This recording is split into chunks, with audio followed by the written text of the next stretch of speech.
வணக்கம். நான் உங்கள் சிங்கை சிலம்பு. இந்த காணொளியில் என்ன பார்க்க போகிறோன்னா, மனித மூளையில் ஒரு நாளைக்கு 85,000 சிந்தனை வருதுங்கிறத ஒரு இடத்துல படிச்சுட்டு, அந்த 85,000 சிந்தனை நம்ம எதுக்காக பயன்படுத்தணும் அப்படிங்கிற கேள்விக்குறி இருந்துகிட்டே இருந்தது எனக்கு. அப்போ தான் நான் முடிவு பண்ணேன், நம்ம ஒரு இக்கட்டான சூழலில் வந்து அந்த சிந்தனைகள்லாம் எதோ ஆவணப்படுத்தணும் அப்படிங்கிறதுக்காக நம்ம முதல்ல எழுதின நூல் தான் கடலில் கலக்காத காவிரி நீர். அப்படி இந்த புத்தகத்தில் என்னென்ன தகவல்லாம் இருக்குதுன்னு பார்த்தீங்கன்னா,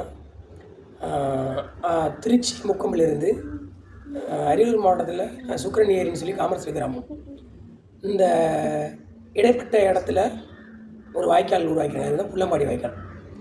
அந்த வாய்க்கால் வந்து பார்த்திங்கன்னா, வரத்துக்கு முன்னாடி வந்து பார்த்திங்கன்னா எல்லாமே வானமாத்த பூமியாக இருந்தது. உங்களுக்கு நல்லா தெரியும், தஞ்சாவூர் அரியலூர் மாவட்டத்தை வந்து கிராஸ் பண்ணவங்களுக்கு நல்லா தெரியாது.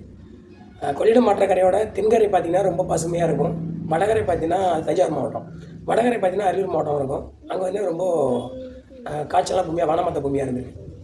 அப்போ பசுமை புரட்சி முதல் 5 ஆண்டு திட்டங்கள் வந்து பசுமை புரட்சி ஆரம்பிக்கிறாங்க. அப்போ தான் தஞ்சாவூர் அரசு மருத்துவமனை கட்டுறாங்க.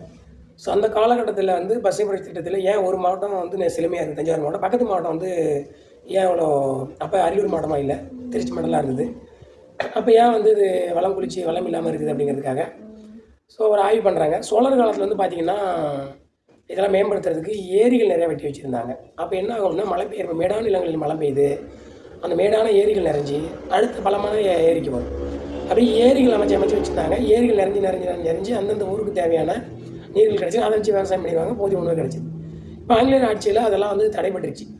அப்போ திரும்ப இந்திய ஆட்சி வரப்போ அதை வந்து நம்ம அந்த பகுதியில் இருக்கிறவங்க, அப்போ மாவட்ட ஆட்சியாளர் மற்றும் அந்த சமுதாய ஆர்வலர்கள் இவங்கெல்லாம் பார்த்திங்கன்னா அதுக்கு ஒரு திட்டம் வைத்து கொடுக்குறாங்க. இப்படி ஒரு வாய்க்கால் வந்து கொடுத்தா இந்த நிலங்கள்லாம் மேம்படுத்த முடியும், விவசாயத்தை வந்து மேம்படுத்த முடியும், உணவு தட்டுப்பாடை சரி சொல்கிறாங்க.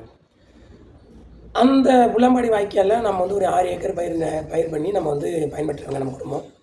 அதனால் அப்பாவோட மரணத்தினால நம்ம அந்த 19 வருஷம் அதில் வாழ்ந்ததுனால எங்கேயுமே அதுக்கு ஆவணமே இல்லை. அதனால் இது ஆவணப்படுத்துங்கிறதுக்காக தான் இந்த கடலில் கலக்காத காவிரி நீர் புத்தகம் எழுதியிருக்கும். அதில் இன்னும் சில முக்கியமான குறிப்புகள்லாம் இருக்கும். ஒரு பக்கம் சம்பா பயிர் சாகுபடி பண்ணுறது எப்படி, சம்பா பயிர் சாகுபடி செய்கிறப்ப என்னென்ன இடர்பாடுகள்லாம் வரும், அந்த உழைக்கிறவங்கெல்லாம் வந்து எவ்வளோ கடுமையாக உழைக்கிறாங்க, கடைசியில் அவங்க என்ன கிடைக்குது அப்படிங்கிறது வந்து அப்படியே ஒரு சினிமா கதை மாதிரியே வரும். கடைசியில் 2050 அது என்னவா மாறப்போங்கிறதா அந்த புத்தகத்தோட முடிவாக இருக்கும். இதுதான் அந்த புத்தகத்தில் எழுதியிருக்கோம். இது பெரும்பாலும் விவரம் தெரிஞ்சவங்களாம் வாங்கி அதை படிச்சுட்டு நிறைய பேர் எனக்கு வாழ்த்து சொல்லியிருக்காங்க. ஸோ எதிர்காலத்தில் இந்த புத்தகத்தை வந்து கௌரவ பதிப்பகத்துலையும் கிடைக்கும், என்கிட்டையும் கிடைக்கும். விருப்பம் இருக்கிற அதை வாங்கி படிங்க. அடுத்த தலைமுறைக்கு இதை கடத்துங்க. நம்ம பிறந்ததுக்கப்புறம் நடக்கிற நடைமுறை இருக்கிறது மட்டும்தான் நடைமுறை கிடையாது. அதுக்கு முன்னாடி என்ன நடந்திருக்குங்கிற வரலாறு கற்பீங்க. அது உங்கள் குழந்தைகளின் சிந்தனையை தூண்டும். நன்றி.